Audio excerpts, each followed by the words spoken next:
Mahabharat news, अब होगा सच का सामना।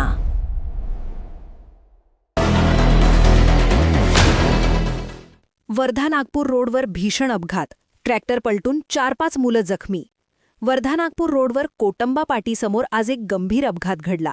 सिमेंटचे इलेक्ट्रिक पोल भरून नेणारा ट्रॅक्टर अचानक पलटल्याने मोठी दुर्घटना घडली।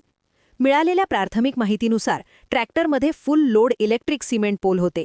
ट्रॅक्टर पलटताच हे जड पोल खाली कोसळले आणि त्याखाली काम करणारी मुलं दबली गेली। या अपघातात सुमारे 4 ते 5 मुलं जखमी झाल्याची माहिती मिळत आहे। त्यापैकी 2 ते 3 मुलं 18 वर्षांखालील अल्पवयीन असल्याचे समोर आले आहे।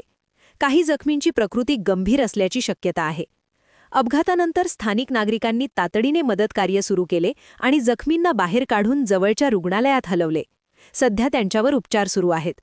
प्राथमिक अंदाजानुसार ट्रॅक्टरवर जास्त भार म्हणजे ओव्हरलोड असल्यामुळे तोल जाऊन हा अपघात झाल्याची शक्यता वर्तवली जात आहे। तसेच अल्पवयीन मुलांकडून काम करून घेणे हा गंभीर मुद्दा पुन्हा एकदा समोर आला आहे।